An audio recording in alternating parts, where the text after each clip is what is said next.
of the year, right? 2020. Hope you guys had a wonderful holiday and some good New Year's and all that jazz. Sorry, I've been wanting to do a live stream for the past couple weeks, but just been crazy busy. So, yeah, actually today I'll be showing you a little bit what I've been working on the past couple weeks since the new year. Hopefully it's going to start panning out a little bit, and hopefully I won't have to deal with it much because I set up a new server and all that kind of jazz. So, hey, Carl, Mr. Cole, Gunter, how are you? Thank you for coming. Really appreciate it. Scott is here. Cool. Scott is in the house. So today what I'm going to do is I'm going to give you a glimpse at what I do to set up my servers. I'll show you kind of what I've been working on the past couple weeks. Peter, thanks for coming, bud. And yeah, I've been working a lot on my server setup. And so I migrated from about 5 servers down to, I only have 2 now. Well, 2 plus a database. So I guess technically 3. But yeah, I simplified everything, went down to most of my websites are all running on 1 server now. And I want to show you guys pretty much what I do to manage my servers. And I do things a lot differently than a lot. Jan, thanks for coming, bud. Or is that Jan? Sorry. Depends on where you are in the world. I think it's Jan. So thank you. Marco, thanks for coming, bud. Hey, just a quick thumbs up since it's been a few weeks since we've gone live. Just a thumbs up on the audio. I turned the audio down. I know I was coming in a bit hot before. So hopefully the audio isn't coming in quite so hot. So hopefully I'm not revving and going past the red. So hopefully guys, just a couple thumbs up. It's fine. Good. Thank you very much, Mr. Cole. And so cool. So let's get started. I am going to get crazy technical and pretty geeky here. And but hopefully you guys can stay through this and kind of learn from maybe you'll learn a few tidbits, right? And you might also learn like, wow, this way of managing servers is definitely not for me. And you probably want to head over and check out something like Chili Dog Hosting, good friend Greg Barchard over there. And he does an amazing hosting package. But I'm a geek. I love managing my own stuff. And I think I've done a really decent job here. So it's pretty crazy. And we're going to go through a lot of the demo of today is going to be done in Terminal because I don't use cPanel. I manage all of my web servers and all my servers directly from Terminal. I'll give you guys a sneak peek. I use DigitalOcean as my host. Well, DigitalOcean and DreamHost. Really, my DreamHost server is pretty much just there for testing purposes and whatnot. I have my sandbox site on there, but I don't host any sort of production critical website on there. Not that I couldn't. I love DreamHost. I think they're great, but I'm really happy with DigitalOcean, and I kind of like being able to tweak and manage everything and tweak the performance settings exactly to how I want and play around with stuff. And so yeah, I like that control. So we are going to be going to Terminal. So if you're not familiar with Terminal at all, I'm going to try to give some sort of overview. I've never really taught someone who hasn't used Terminal before Terminal. So bear with me on that. We're probably going to go from 0 to 60 really quick. And I'll share some resources about, with some various things that I recommend. There are some good free video courses out there if you want to use Terminal. Terminal is really a great thing to learn if you're willing to. You have it on your Mac too, and I use Terminal to do things on my Mac all the time. It's really great, especially for automation and stuff like that. So, yeah. Okay. Oh, we got a bunch more people. We got Danny and Alan. Thanks for coming in. Hold on one second. Let me just turn off notifications really quick because I was just getting in some texts and don't want it to come in. Okay. Okay. So please fire away if you have any questions or you're, and I'm always, as always, happy to help out and, answer them as much as I can. So right now, let me go ahead and share my screen really quick. Actually, I just noticed my desktop changed for some reason. It's not my normal desktop. Not sure. Okay, whatever.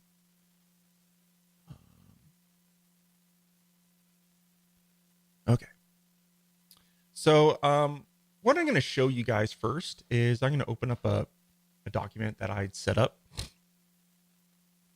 This is an app called MindNode. It's a mind mapping tool, but it's really great for just creating like little org charts and whatnot. And kind of just wanted to show you what I have. This is my old server setup. And as you see, I had 1, 2, 3, 4, 5 servers. Plus there was also Cloudflare, right? Cloudflare is also used. I use Cloudflare. I'm not going to really go into Cloudflare much today. I've already done live streams on Cloudflare, so check those out if you like. So before I had, let's see, a server in New York, server in San Francisco, a second server in New York, and then a third server in New York. And then my DreamHost server is in LA.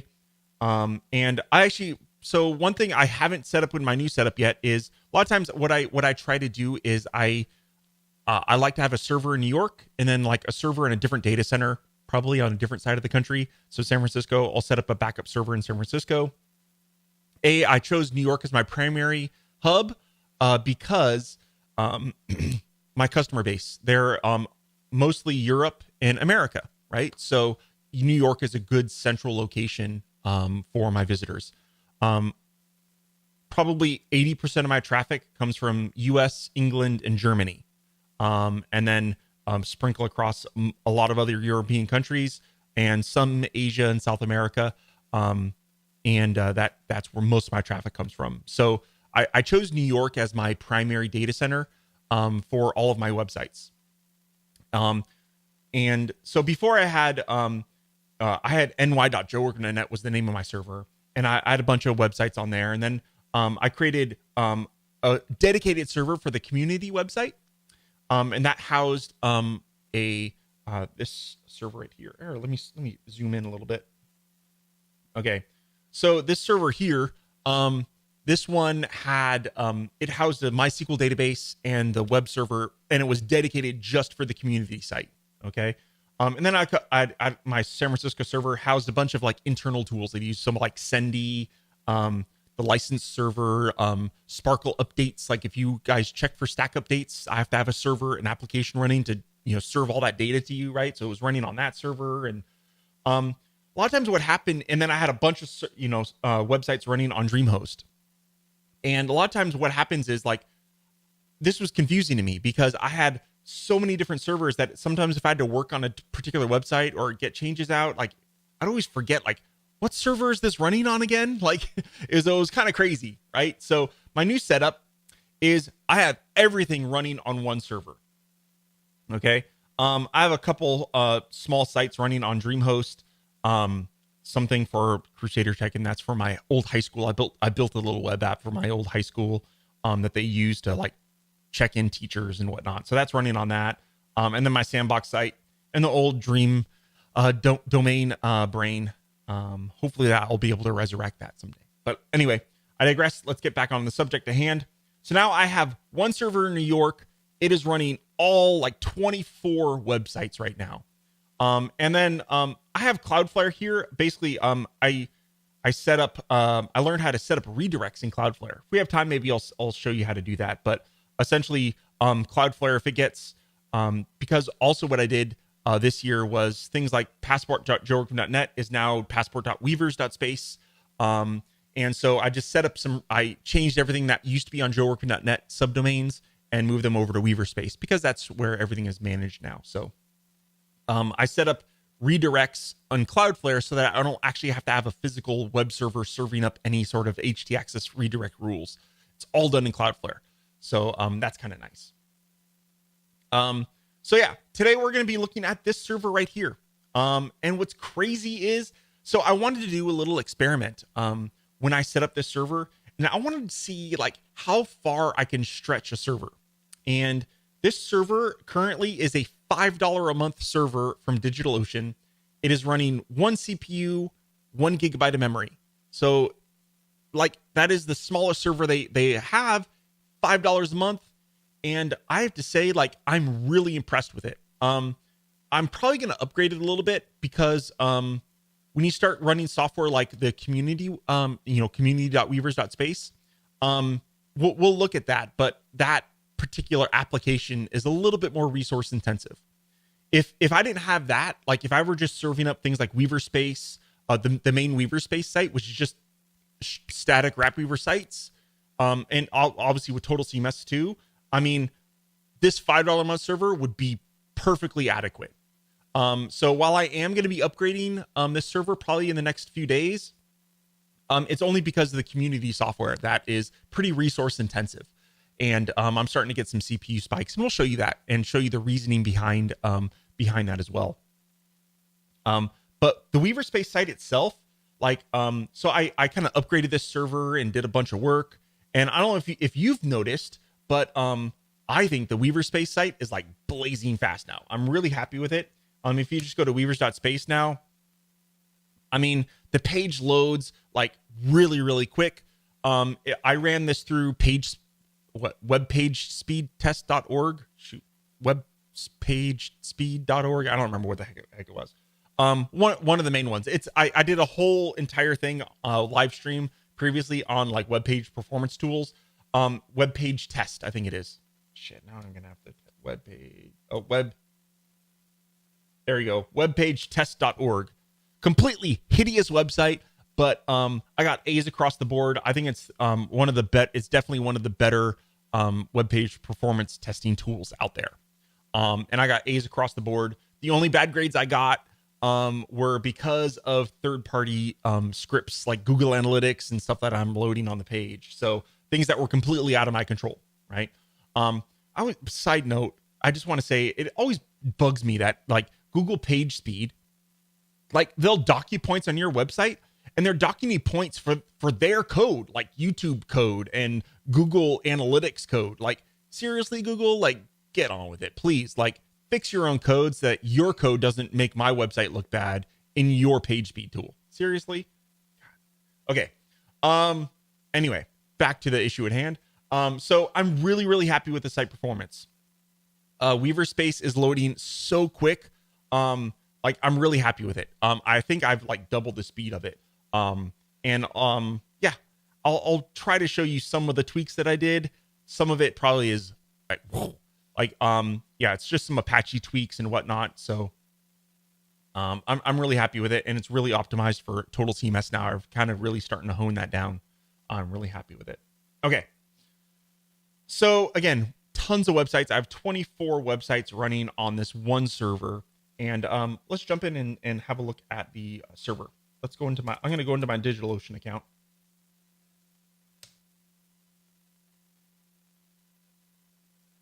Okay. So in DigitalOcean, I have one web server. These three, I haven't deleted them yet, but they're powered off. If you notice the little things, they're off. I'll probably trash them soon because I'm still paying for them. But I wanted to make sure everything was really smooth on this new server before we moved over. Now, one thing I did do is before I had like databases strung out across all the servers, depending on the application that was running. So I created a hosted database cluster. So I don't know if you noticed, like it was, I think it was the New Year's Day. Like I had some database issues on the community, and like I had no clue what was going on. Right? It was very perplexing to me. I couldn't fix it. I'm not really a database guru. I know enough to play around with it and do some things, but like there were some performance issues. I had no clue what was going on. So that kind of raised my eyebrows. Like, wow, maybe I should just pay a little bit extra for a hosted database on DigitalOcean. I mean, it only cost me $15 a month for their lowest tier database cluster.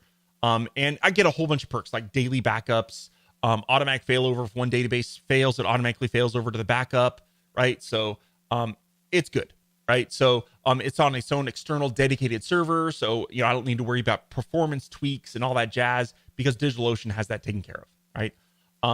So yeah, so on the database side, the MySQL configuration, it's really just me going inside DigitalOcean here. You just create like a little, if we go into here, we can see like, I even have like they have like little metrics and whatnot, right? And let's make this a little bit bigger. So I can kind of see the performance of various databases and whatnot. So, yeah, I'm pretty happy with this so far. Hopefully, I don't think I'm going to need to upgrade to a beefier database machine. I think this is good, But what I like about this is, DigitalOcean is responsible for the actual database application, right? All I have to do is create the database and manage the data and connect to it, and they do everything else. So that's nice. If we go back to my project here, I'll go to droplets. So this is my actual server. Okay, so this is the server that's running 24 websites right now.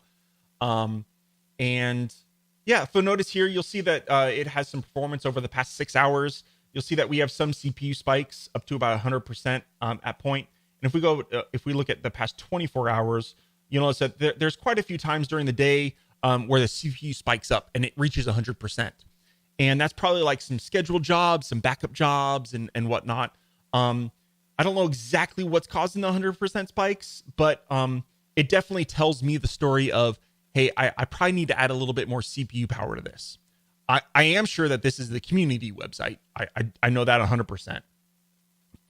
So it's just scheduled jobs and whatnot and database interactions that are going on the community website that's causing, little spikes of 100%. Most of the time, you'll notice that most of the time it's at 5% utilization CPU.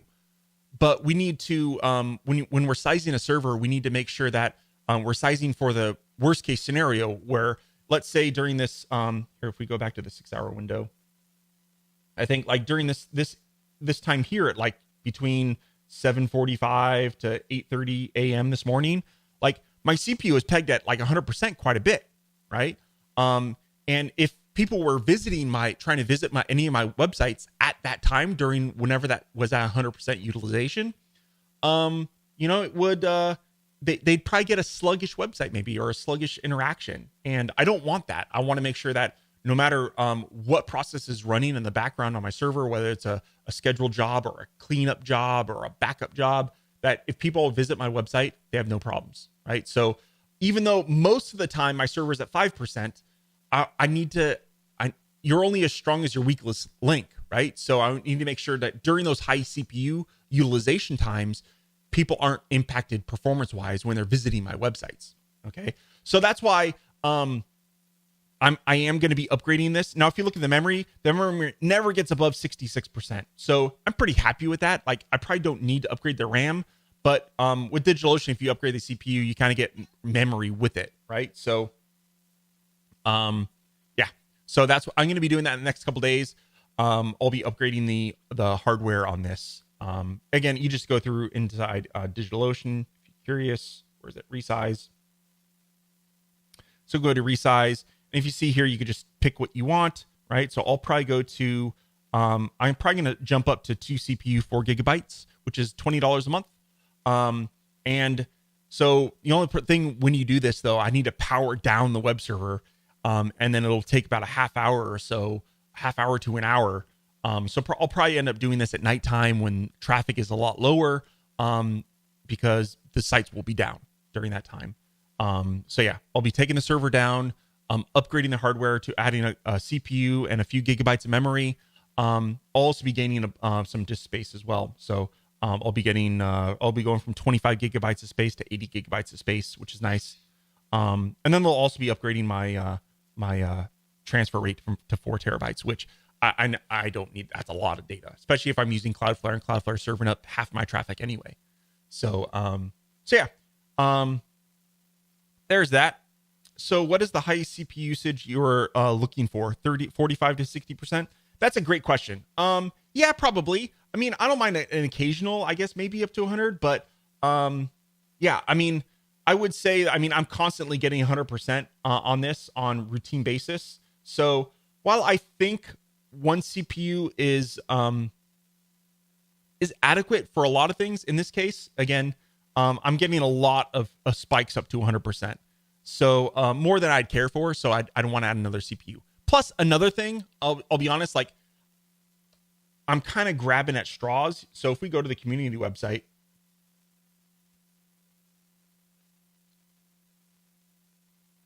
okay. If you ever go to the dashboard, this loads slow for me. That drives me bonkers how long it takes to load. And I can't figure out any sort of performance tweaks before, the community site was on a server that was two CPUs and I think 2 GB of memory. And I thought the dashboard loaded faster. And I have no, other than it just being a roll of the dice, thinking that adding more CPU is going to make this site faster. I think it will. The rest of my websites, I am so happy with the performance. Weaverspace, emailstacks.com, fontprostacks.com, all those like load really, really quick. It's just this community site. And part of it is, for $20 a month, this is my business. That's nothing for, upgrading the server. I'm going to kind of roll the dice and be like, let's see if adding another CPU and memory will improve the performance of this page, because it's slower than I want. I have spent lots of time looking at web server configs and tweaking configs variables here and there, and I can't see where I can make it any more fine-tuned. So the last step for me is like, well, let's add a CPU. Right? It's not going to break my bank, my pocketbook. So all it could do is make things better, right? So half of it's a crapshoot, half of it's me justifying that by looking at those CPU percentage. But with that saying, that CPU percentage stuff is true, right? You do want to make sure you're not you're constantly going up to 100% CPU usage. You want to make sure that maybe you add another CPU so you can reduce that load. Okay, especially because I'm probably going to be adding more things to the server in the future as well. Like I plan on building like an online portal for you guys. That's one of my goals for this year, is to make some sort of online portal for you guys to log into and maybe download purchases or get CMS licenses and some other things, right? So I'm gonna be using this server a lot more. So adding another CPU for an extra $15 a month is not bad, especially since it's running my business, right? So it's really important. Okay, so hopefully that answers your questions. Good questions, thank you. If you're curious about load average, what that is it's kind of like the load of the machine. So a load of 1 means you're using the machine. If you're getting above a load average of, let's say here I got a spike of a load average of 4.9, that means at that point this machine was working hard. Like it was working 4 times what it should have, right? So load average is a really good thing. You definitely want to keep your load average at 1. It depends on the number of CPUs. This is a 1 CPU box, so we want to have a load average of 1 at most, right? And here I had a load average of 4, right? So if I had 2 CPUs, we could have a load average of 2 because we have 1 per CPU, right? So definitely load. And actually, if we go back to 24 hours, I think I had a point where I was at a load average of 9, right? Which is kind of crazy. And now, granted, I know at that point I was actually on the server doing some like resource intensive work, which is something that doesn't happen a lot. So that was an anomaly. It wasn't something that happened naturally because I was actually on the server actively running some intensive jobs, right? So load average is a really good one. Obviously, memory usage, that's obvious. How much memory you're using. Disk usage. Now, disk usage, you definitely want to make sure you're not maxing out your disk usage as well. Because just like your Mac, once you start getting to like 90% full, like you're going to start seeing performance problems because you're not going to have that extra cache space and whatnot for your disk. So you definitely want to make sure you don't run out of space. And then disk IO, the DigitalOcean runs super fast SSDs. I've never seen any issues with disk IO. And then you can see what your bandwidth is. I don't really have any feedback on bandwidth. Just how fast things are coming out. Okay, I had some odd public and private bandwidth spikes going on earlier this morning. That was probably backups. Backups happened this morning, so that you'll definitely see a spike in your bandwidth when a backup happens because it's offloading that backup to their backup server. So cool.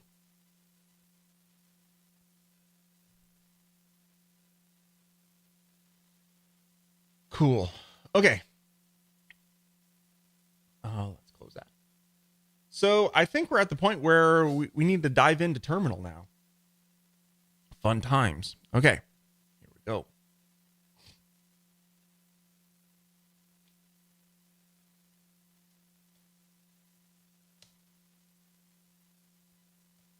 Okay. So here we are in terminal. Now I might, let's just close that. Let's make sure we can make this as big as possible. Maybe increase the font size a little bit for you guys.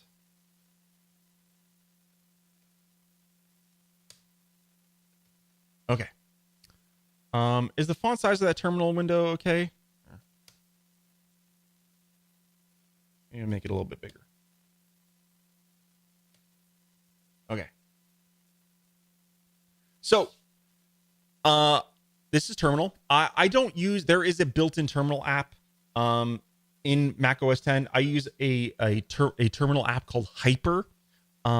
It's actually a what do they call it? That JavaScript engine that VS Code and Slack run under. I'm just drawing a blank. Anyway, Hyper it's a nice terminal emulator. So it has a lot of really nice fonts and customizations and whatnot. So I like Hyper. It's really nice. It's not updated as much as I'd like, but I mean, I guess you don't really need updates too often. Okay, so I'm going to connect to my server, and the way we connect to our server is we just type SSH and then the name of your server name, right? Electron, thank you very much.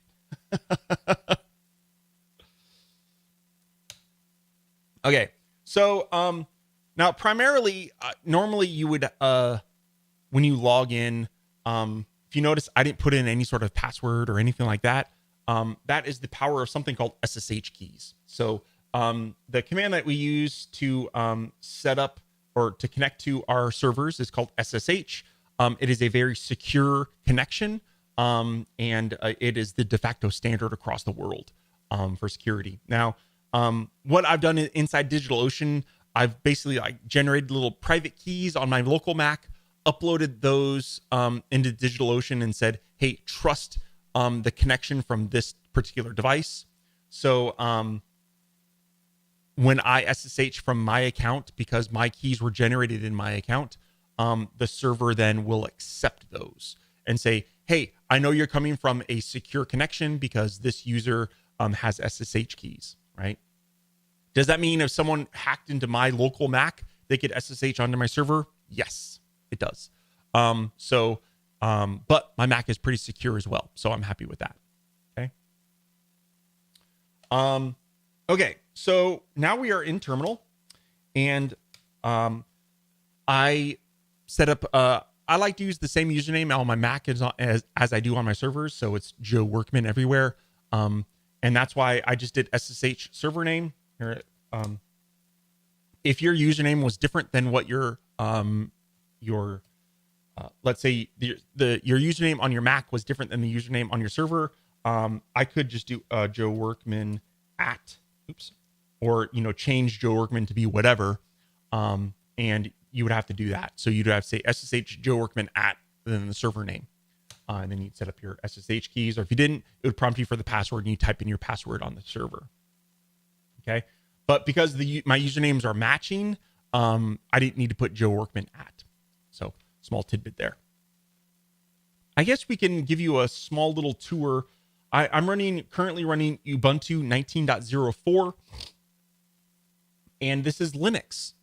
And yeah, so Linux. How do we describe this? Linux is definitely I think the standard web server out there. If your host is running a Windows server, ask them to move you to a Linux web server. Just being honest. It's not because I'm a Mac fanboy or whatever. I mean, Apache web servers on Windows are just notoriously a pain in the butt to deal with.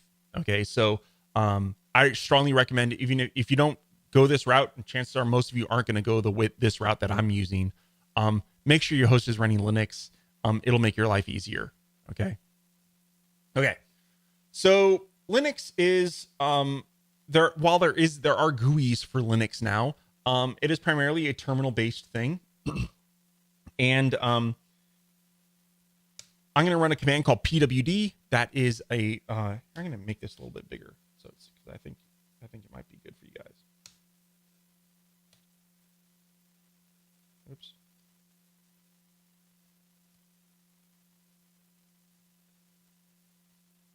It didn't like when I did that.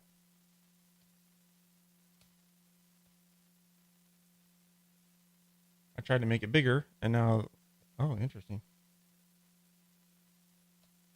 All right, we'll just go to a new shell. Didn't like it when I changed the size of the font when I was on the server. Interesting.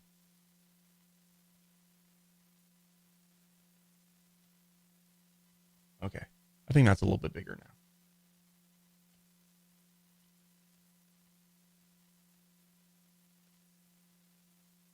There we go. Let's do that. Okay. So now we're at terminal. I'm going to do pwd. Basically, terminal is you just need to memorize a bunch of commands. Okay. And instead of navigating through folders in a Finder, we're going to be navigating through this virtual directory structure, right, inside terminal. So if you see pwd, that's primary working directory. That tells you where you're at, and when you log in, you're going to be in your home folder. Okay. So it's /home/username. It's pretty much the de facto standard for home directories. And to navigate through, if you do ls, that is list, that tells you all the contents of the current directory you're in. You can do all kinds of different things. You could do like ls-l, which kind of gives you a little bit more data. So we could see I have a bunch of directories here. I have appcast logs. I have a bin, which is a bunch of scripts that I've created. Deploy logs, which is just some more log files for some scheduled jobs. And then my websites. And guess what? That contains all of my website folders. Okay. So to navigate through things, you could just do like cd and then websites. And if you notice here, what I did is I knew websites was here. So I typed w tab. Okay. And it auto-filled it out for me. Right. So that's kind of cool. So now we're in websites. And if we look in here, we'll see that there are a ton of websites in this folder. And every single, how I like to structure things is I need to make it extremely simple for an idiot like myself. So what I do is I name the folders of every single, for the website, the actual web domain, right? So we have, aspecthq.com. We have community.weavers.space. There's no guessing in terms of what is inside this folder. Now you might notice that there's some color coding here. Directories are dark blue. Now this is going to vary depending on your terminal setup, right? But there should be definite color variations between what a folder looks like and what a file looks like. Okay. So like if I go into, let's go into Weaver Space. Okay. You'll notice here that the files are green, and the folders are blue. So you can kind of know what's a folder, what's a file, right? And if I wanted to go into, you could just type in whatever and you could just tab through, right? So let's say I wanted, RDB common, right? So if you go RDB common tab, right? And if I hit tab again, it'll show us beneath that, oh, this folder contains plugins and themes. Oh, I want to go into plugins, tab again. Oh, there's only one folder in there. So it automatically went to stacks, tab. Oh, there's lots of folders inside the stacks, right? If you're curious in terms of shells, not all, so I guess I should back up a little bit. Someone earlier asked about shells. So there are different environments and terminals. Wow. I'm really jumping all over the place here. So I use a shell called Z shell. And when I set up my account inside, on the server, okay, when I installed and set up the server, I'm probably not going to go through an entire server setup with you guys. It's hours long and going to be boring as hell. But I can kind of show you my cheat sheet notes. Maybe I can share it. I can share that later. I set up a shell called Z shell as my favorite shell. So when you set it up, you have to give it a shell. And think of that as what does a shell do for you? A shell it gives you certain commands. It gives you certain way of searching history. Like if I use my arrow up key, I can go through my command history, right? So it depends on, there's basically two primary popular things out there. There's bash and Z shell. I prefer Z shell. I think it has just a lot of really great features. especially like that. Bash might have that now too. It's been a year since I've really used Bash, but they're very, very similar. You'll probably, most of the stuff I've shown you so far today is going to be the same no matter what, but there are some similarities and a lot of differences as well. So someone was asking though what shell I use, and I use Z shell, okay, or Z shell for those in weird countries. Okay, so CD is how we navigate through, right? And if I go to PWD, we'll see that I'm currently at home, Joe Workman websites, Weaver Space, right? And if I were to go into RW Common, plugins, stacks, right? We can see that here is the stacks directory. If I do PWD, we'll see that I am now in this directory structure. Okay. Now how do I go backwards? Okay. So either I can always go CD/home/Joe Workman. I could do that, right? And that, you can put an absolute path, or let's say I want to go back up a directory. I could do CD ... And that kind of goes back up a directory.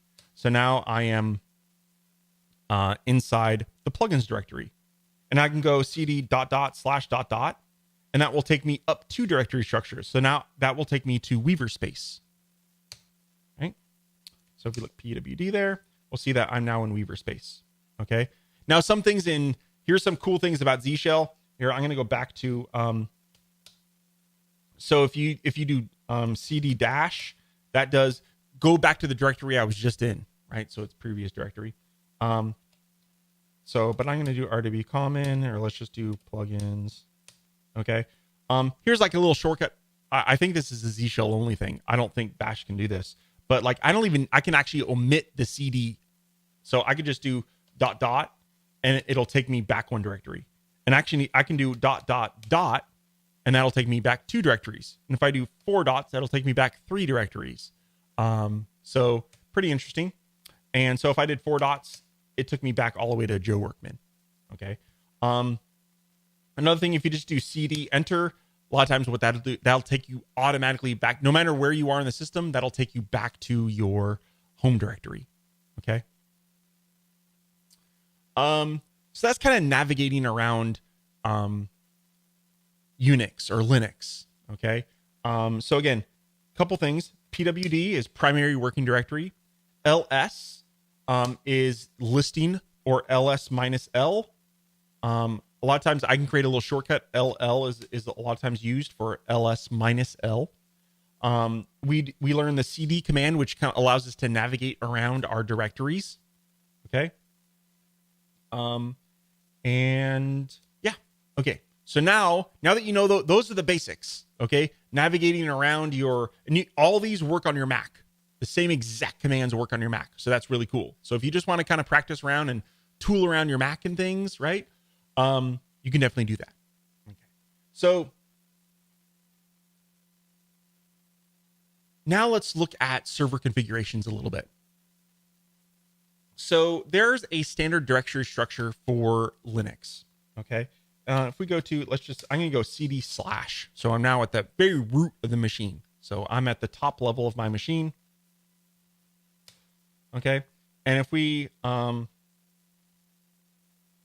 just do LS. Okay. If we look at the top, there's a bunch of folders here. Okay.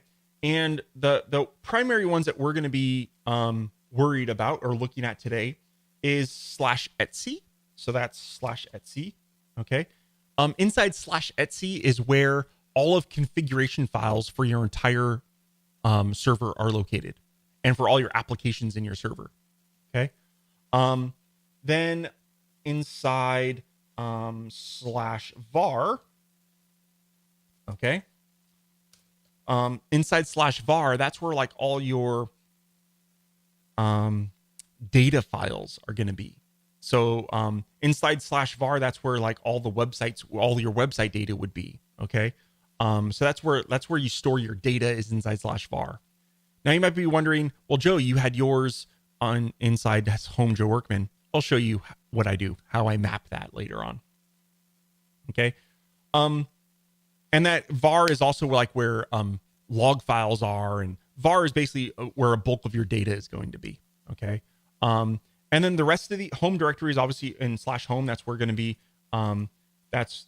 So Etsy is configuration. Home is where all your home directory stuff is and all your user data is. Okay. And then under /var is going to be where all your data lives. Okay. Now the rest of these are mostly like going to be like where operating system stuff lives. And you're probably hardly ever going to have to look at any other directory structure. Okay. So yeah.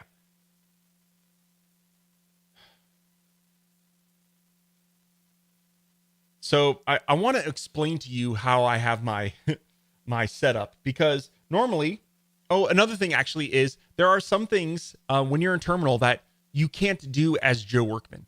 Okay, you need to do things as, like when you run things on your Mac and it types in for the administrator password. Okay, there are certain times where you need admin privileges to run certain commands, and that command is called root, or that user is called root on Unix system. It's a sacred user. It's a sacred account. It is root across every single Linux system and every Unix system across the world. Root is very important because it can do anything. Okay, on your machine. Root has all power. It can do whatever it wants on your machine. Okay, and you should never log into your server as root. You should always log in as yourself, just to protect you from doing stupid stuff.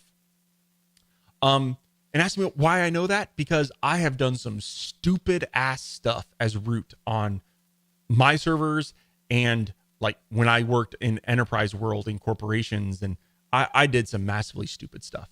But I got very good at it as well. So, and when you mess up is when you learn the most. So, so yeah, learn from your failures and learn from mine, and don't use root, or use root as little as possible. Okay. So what I can do is we're going to cd /var /www. Okay. Now, if you notice, again, I'm in /var www. And this is the default directory in most Linux servers where website data is going to go. We are running Apache here. I should note that we are running Apache. There is a lot of web servers. Some cool kids like to run something called Nginx, Nginx. Okay. I don't know. I'm just comfortable with Apache, and it's just tried and true and works really, really, really well. And probably, I don't know, 99% of the websites out there are running Apache. I'm assuming. I don't know those stats, but Apache just works. Okay. So in var www is where all of the configurations are. And again, you see that same directory structure. I have a directory for every single one of my websites.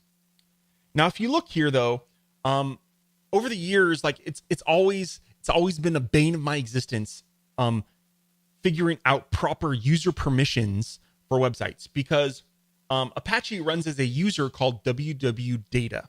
Okay, as you see that here, www.data owns all of these directories. That means it's important that you have the process that your user runs, or your Apache server runs as, because there are processes that run in your machine, right? And wow, that's a very hard to read in this big font. But hold on one second. Let's do on top. Okay.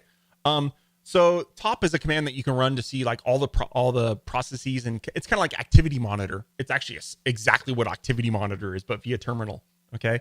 And you can see all the processes, how much memory and CPU are being used by them. And then you see the user that they're running as. So you see here, www.data is running all these PHP and Apache processes. Okay. And www.data is an account that's created exactly just for running Apache. Okay. So the problem is we need to make sure that Apache can actually read and write to these website directories, especially if we're using systems like Total CMS, because we need to make sure that the web server process can write and create data files inside the web folder, right? Inside CMS data. Okay. So this is why it's really important to make sure that the permissions are set for your folders inside var www to be www-data. Okay. Now the problem is, okay, let me go back for years and years and years. What I would do is I would try to, use transmit to FTP my site up, and I would obviously be doing it as Joe Workman. And well, sometimes depending on setups, it was always a pain in the ass, because sometimes I'd upload a file and it would be owned by Joe Workman, or a directory wouldn't have the right permissions, and Apache couldn't create stuff or read it, or write new files to a folder, all because the directory permissions were wrong. Okay. Now this is going to be really, really geeky, but bear with me. I use something called bindfs. It's a program that runs on my Linux server, and this is getting really crazy. But if we look at this configuration file, oh man, in this big font, it's really hard to read. Here, I'm going to do vi. Okay, so inside this file here, this is basically what bindfs does is it maps stuff. Okay, and what it does is I have var www over here, and I have home.joeworkman.net or home/joeworkman/websites over here. And what it does is it kind of creates a link between those two directories, and it's the same files, same exact. So when I create a file in home Joe Workman websites, it also creates it in var www websites or var www. Okay, but what bindfs does is it figures out and fixes all the permissions. So when I access the files inside home Joe Workman, they're all owned by me. But bindfs makes sure that when those files get remapped in var www, they're actually owned by www-data. Okay. Sorry, I know that was probably way over the head for most of you, but really cool. It solves a problem for me. Like, I discovered this, I think 2 years ago, bindfs, and it has been a dream, a absolute dream. So if you are running a server and you have problems with like permissions for web server stuff, check out bindfs. It's fucking awesome. Okay. So, all right, that was really geeky. Yeah, anyway. Okay. So again, what I do is I almost never go to var www anymore, because I access all of my data here. So if, again, here, remember this listing here is in var www. If I go to my websites directory, okay, we'll see that all those same directories are owned by Joe Workman. They're owned by me, right? So I can create files in here all day long. It doesn't matter what permissions. I can create them as myself, and bindfs will make sure that when they get sent over to var www, which is instant because they're linked, right? It binds the permissions and sets it all up properly. It's freaking cool. Like, yeah, really, really, really, really cool. Okay. So other things. So for here, what I've done is, if you notice in here, I have a logs file directory. And if you notice this little doodad, it has like an arrow. That is a symlink, right? And that's just a convenience for me, so that instead of me going cd/var/log/Apache, okay, what I do is I just do cd websites logs, and it takes me into var log Apache too. Okay.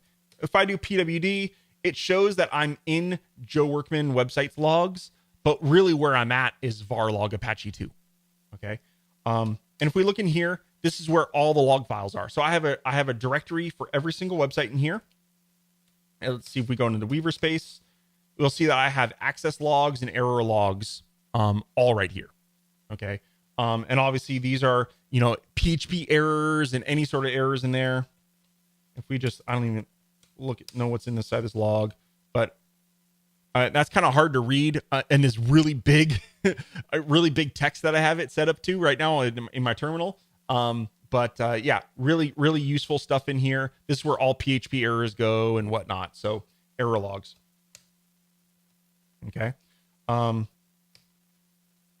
again, what I do is I set up, because Lex, we're going to jump into Apache configurations, and I make sure that every single website has its own error log. Sometimes what web servers, when they're set up, like the errors for every single website go to the same log file. You don't really want that. You want to make sure that every single website that's on your server has its own dedicated logs. Just keep everything separate. Okay, so under var logs, I have here. If we go to var logs, oops.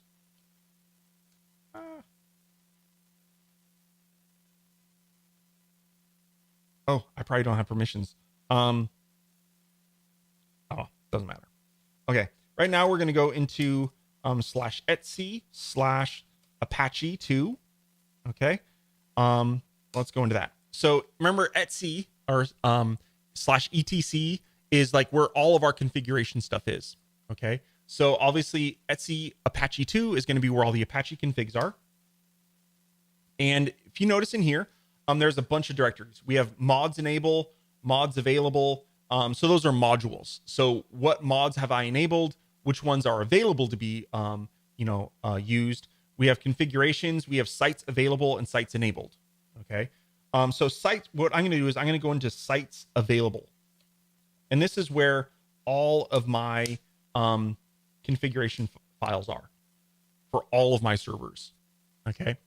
Now, I actually use bindfs for this as well, because normally only root can modify these files. So instead of me having to, get in as now, you can if I do sudo -s, what that does is I can put in my password, okay, and that I'm actually now root. Okay, I am root on this system. So I do who am I? You can see that I'm root. Okay. And now I'm dangerous. I can edit all these files I want. Now to edit files, let's teach you how to look at files. I've done a few of these commands without probably telling you what they are. So if I do cat, okay, so let's just do cat weaver space. Okay. You'll see that here's the configuration file for that. Okay. Essentially these config files are kind of like htaccess files. Okay. And what I do is I have three configurations for every single server. Okay. I have one that contains the base configuration for that site. And then I have this is the HTTP version, and this is the SSL or the HTTPS configuration files. And I'm going to show you these files a little bit locally so that it's probably a little bit nicer to see them. Because if you probably notice, you'll see that this is a version controlled directory. And I use bindfs as well to, hold on, I'm still root. Let me get out of root. Okay. I'm going to go to websites. Oops. If we go into websites, you'll see that I have a Apache2 sites available. So I'm inside Home Joe Workman websites. And if I go into Apache sites available, what this is I use bindfs to bind that so that I can edit these files all I want as Joe Workman. Okay. And actually I use Git to source control these. So these are all, inside GitHub, and they're version controlled. And I did a video in the past about how I use GitHub and GitLab to publish my websites. And I still use that same exact workflow. So I'm not going to dive into that today, but I still use that same exact workflow for all 24 websites on this server. Okay. Took a long time to set that up. But it's like a well-oiled machine now. It works really, really, really, really well. Okay. So check out that. It's like a Git. I don't remember what the title of it is. It's a live stream, how I use Git to publish websites. So here, let's locally, I'm going to go ahead and, oh shoot, I don't have that. I did all this work on my laptop last week and I don't have it on this machine. Crap. Okay. Well, let's bring it down. Okay. We'll give you a little glimpse. Okay. So here is an app I use called Tower.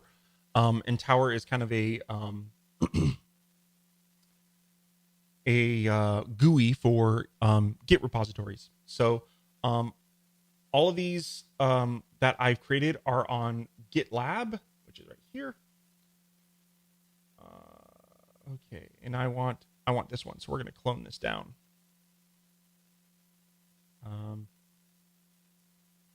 I'll just clone it to where the default location is for right now. Okay, so now I've cloned that down. Let's open it, and we'll show it in Finder. Cool. We'll just open that inside VS Code.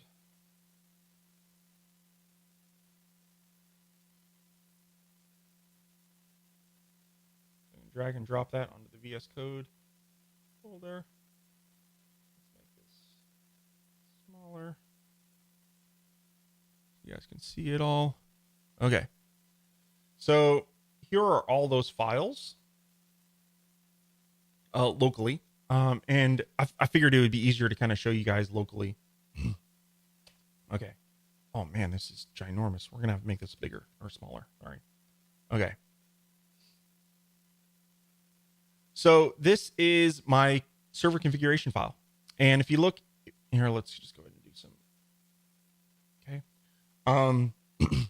So if we look inside here, I have my server admin, like what, excuse me, what's the email address? What's the actual domain? What's an alias of the domain? So I want to have www and the normal domain.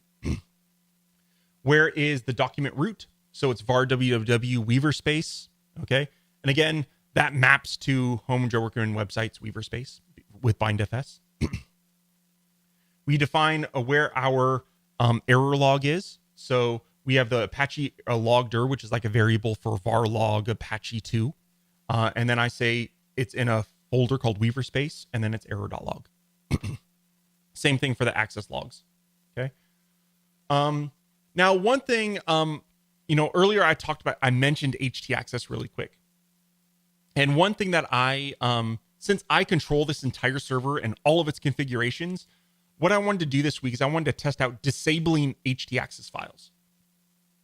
So, we can all use htaccess files. And what that does is you can use very similar things as what you see here. Okay. All this data is valid inside of an htaccess file. Now, one thing I should note is if you look here, I have an include, and this includes a particular configuration file. It includes this one called 000 global Apache 2 rules. And then it also includes 000 www force. What are those? So there are going to be common rules that I want to have enabled across all my websites. So what I figured out is that I can create a centralized Apache configuration. And I called it 000. The only reason I put zeros is so that it's at the top of the listing. So when these files are sorted, the ones at the top are like these template files. Okay. So whenever I talked about htaccess files before, I always talked about I use the boilerplate ones from HTML5 boilerplate, and I still do that. And what's great is these configurations, because they're Apache, they work inside Apache configuration files, not just htaccess files. Okay.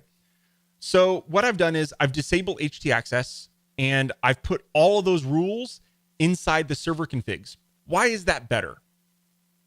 So with htaccess files, what happens is with every single request that comes in, with every website request, Apache is going to look at your htaccess file, process the rules, then process the request. Okay. But if you take all of that configuration that's inside an htaccess file and put it inside the Apache configuration, and then disable htaccess, what happens is when Apache starts, it will read in the configuration values for all the websites, and it will store it in memory. So it doesn't need to look at an htaccess file because all those rules are baked into the actual process that's running live right now, right? So it will make things faster. Is it noticeably faster? I mean, not much. I'll be honest. You're not going to notice a huge increase in performance by disabling htaccess, but every little bit counts, right? And so I decided to test this out, and I like it. It's because I have everything centralized now. I can then I have rules that like these common rules for cores, and I've reviewed all this stuff in my htaccess live stream, so I'm not going to go into it. But file caching and expire headers and rewrite conditions and all that stuff, like, all of it's inside here.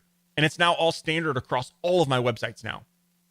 Because if we go back to that Weaver Space file that we were looking at, I'm including it here. Okay.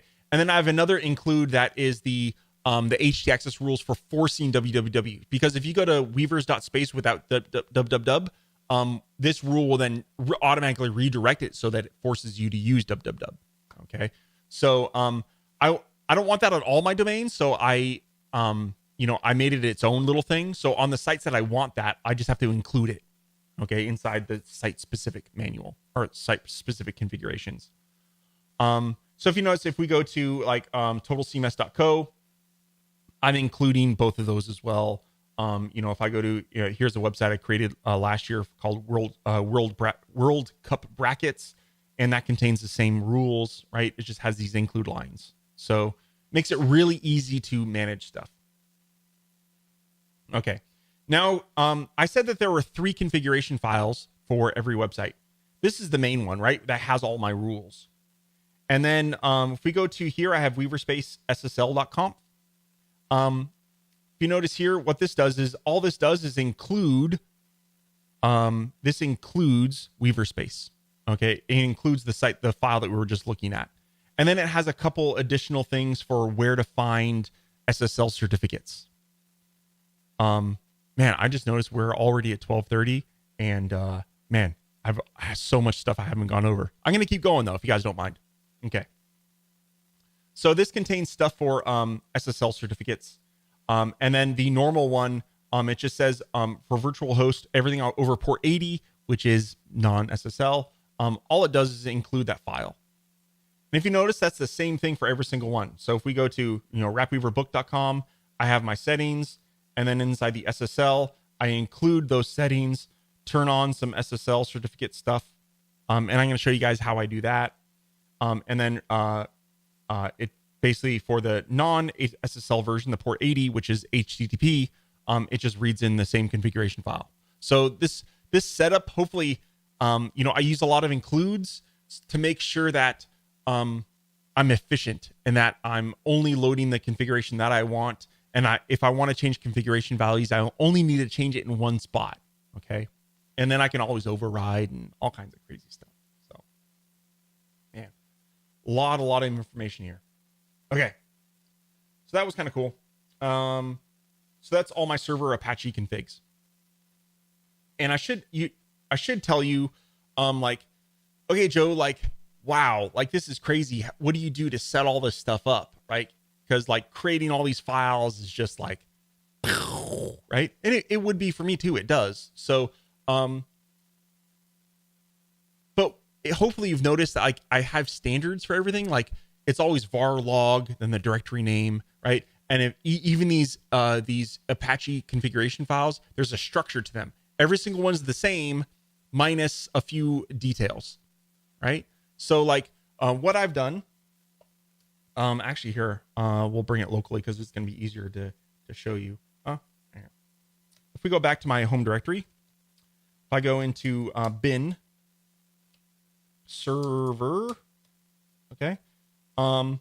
I have a script in here called new vhost, and that stands for new virtual host. Okay, because basically you run Apache once, but you can create as many websites as you want. Those websites are called virtual hosts. So if I cat that file, you'll see that what this does here. Actually, I'm going to go ahead and I'm going to bring that down. Or maybe I already have it. Oh, I have it already. Nice.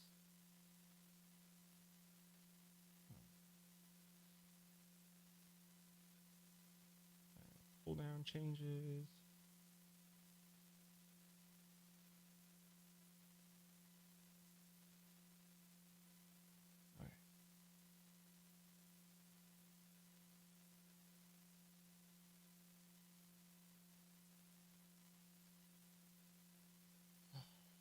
Where is server new hosts?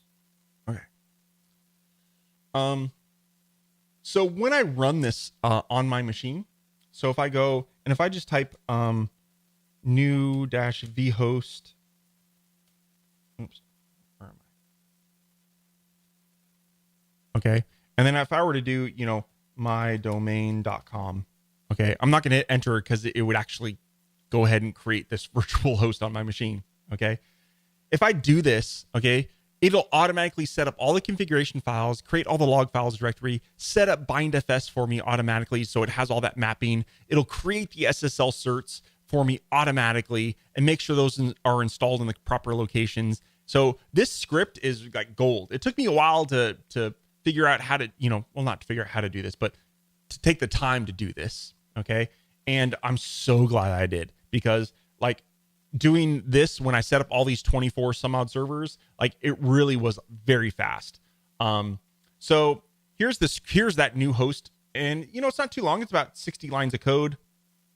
And what it does is it checks that we have a couple things. It checks that, I supply a domain. It checks that, the script has to be run as root because we're going to be doing things on the machine that's, super important.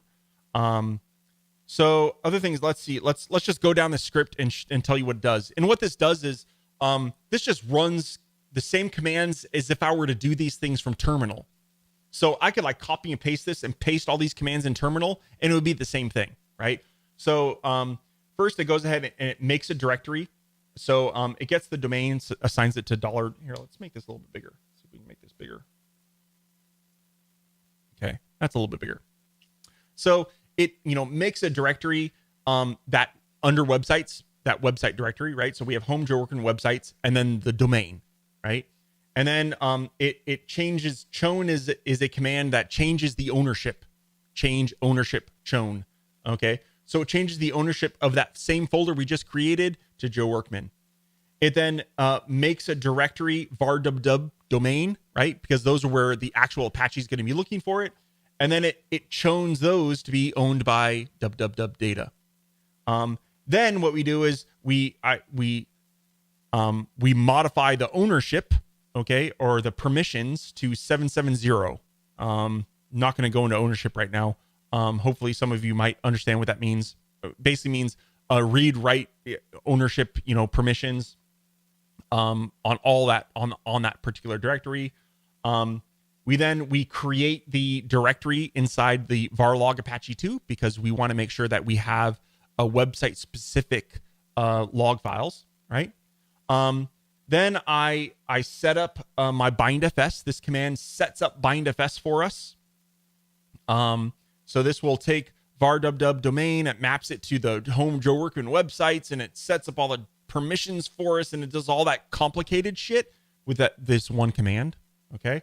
Then it goes ahead and use let's encrypt. I have that utility installed. It uses, so I'm using Cloudflare. So there's some special flags for if you use Cloudflare for that. And basically this creates the SSL certificates for us. Okay. Then I make sure that I edit, I Etsy host for DNS. We want to make sure that DNS is super fast. So I do that. We then create, so now we need to create all of our Apache configurations. And if we look inside here, I also have templates for all of those Apache configurations, right? Okay. And if you notice, wherever the domain is supposed to be, so like Weaverspace or rapidweaverbook.com or joeworkman.net, right? This word domain is going to be replaced with the actual domain. Okay. And so that's exactly, so I created these templates. There's 3 templates for all 3 Apache configuration files. And what this script does is it just, it takes that template and it does some substitutions and it outputs that into the actual configuration file, for that, right? So pretty cool stuff there. So it takes that, it does the search and replace on the domain with the actual domain name, and then it outputs that data to the actual configuration file. Pretty cool. Okay. Then we haven't done much in terms of Apache configuration commands, but this is how you enable a website. Okay, so this is how we tell Apache to take this site that's available and enable it. And we need to enable both SSL and non-SSL versions of the site. Then this is the command that actually restarts Apache on our system, and we're good to go, right? Pretty cool. And all this, to manually do this would take a while, right? But this script literally takes like 30 seconds to generate and create a new web server now. I love it. It saves my ass. So if you've ever known me, you know I'm a huge fan of automation. So yeah, really cool stuff there. Do you need to enable the non-SSL version? You know, that's a good question. I don't know. I've done it because, you know, in case, I don't know, maybe I turn off Cloudflare by accident and I need to make sure that it's still there. I mean, it's literally zero extra work at this point for me. It doesn't really cost too much extra. It doesn't cost hardly any server load to load in that extra configuration. So I still do it. But you have a good point. If you want to make sure your sites are always using SSL, you know, then you might not want to put in the non-SSL version. But again, it's virtually hardly any extra effort to do that. And I don't think it really eats up much more server you know, configuration. So I don't see any harm in doing that. Especially I have inside my global HT access, I have automatic redirect set. So if you go to the non-HTTPS version, it redirects you to HTTPS. That's in that global Apache configuration file. So yeah, great question. I don't know. I just feel like I just figured, why not? Why not have it there just in case shit happens? Okay.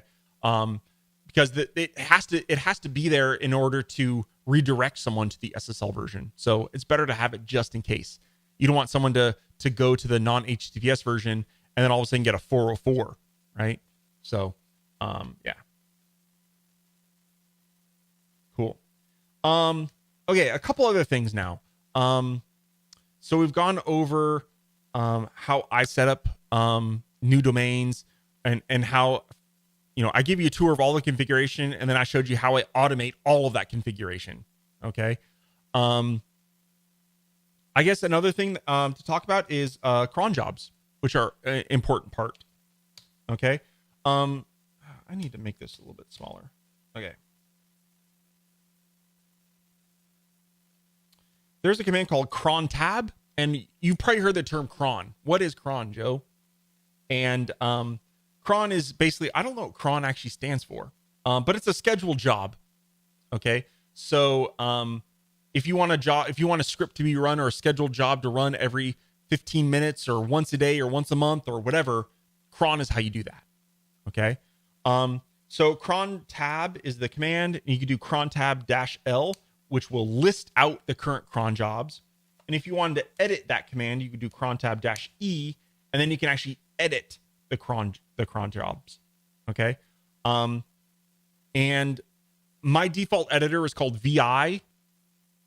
Man, getting into text editing in a terminal, it is probably an hour unto itself. I am pretty old school. I've been using terminal for a very long time, and VI is my go-to. There are a lot of other terminal editors out there that are less geeky than VI and maybe a little bit more user-friendly. Two popular ones. One's called Emacs. Another one was called Joe, which is another one. And I think there's a couple others out there, but I don't know. VI is my go-to. I fully admit that it is definitely difficult to learn. I forced myself to learn VI way back in the day, and I'm glad I did. I really enjoy VI. It's a great, powerful tool. Yeah, if you've never jumped into terminal before, yeah, VI, I personally like VI, but check out a bunch of other tools out there. Okay. Anyway, so there's a special syntax here, right? It's I think it's the minute, the hour, the day of the month of the year, day of the week, I think is what this is. If you just Google cron tab there's a bunch of like cron job generator things out there if you're confused about this. Okay. So this one essentially runs at 4 a.m. on the 15th of the month. Yeah. Okay. And then it runs this archive appcast logs. Okay. All right. And if we're curious what archive appcast logs does, is what this does is this is a script that I wrote that will find all the appcast logs and zip them up, basically compress them so that they don't eat up space in my server. And then it moves them to an archive directory, right? So it's just a little cleanup job that I created that I run once a month, basically. And then I have one. This one's called. If you're using Total CMS, this is a useful one. This is called Replace CMS Data, and I run this. Let's see, once an hour. Right. So I run this every hour. Actually, no, I run it once a day. I'm sorry, I run it once a day at 1 a.m. And what that does is this one will. So on the Total CMS website, there is a CMS demo, right? Total CMS demo, and you can edit stuff and upload stuff and change text. And I want to make sure that every day, at least once a day, gets refreshed with the data that I want in there. Okay, because people can edit or add unappropriate things, right? So I need to make sure what that does. So basically, what it is, I have this replace CMS data, and all this does is it removes the CMS data folder. And then it copies a template directory that I created, like the sample. This is what my default CMS data to be. So at first it removes the one that's there, and then it copies my template data in place so that it's all working. So that happens once a day. So stuff like that, as you see, Cron's really useful for stuff like this. I have update utils. So once a day, that /bin directory. That is a Git. It's all Git version controlled, so that I can use those on my local Mac as well as on my server. So once a day, it just pulls down the changes for me. This check deploy hooks. This is a script. I went over this in the live stream on my Git publishing websites with Git, and that's all what that does. Here's a couple jobs for Sendy to make sure emails get scheduled and sent out. And then here's a couple cron jobs for the community website for HumHub. So that's what those are, to make sure that stuff gets processed, emails and all that jazz, right? So that's the cron tab. Any other questions? I know I probably went super geeky and probably way over a lot of people's heads, but hopefully you got some benefit out of this. One thing I should note, let's see, there is a guy, let's go to WesBoss. I think it's wesboss.com. If you want to learn terminal, okay. He has a free,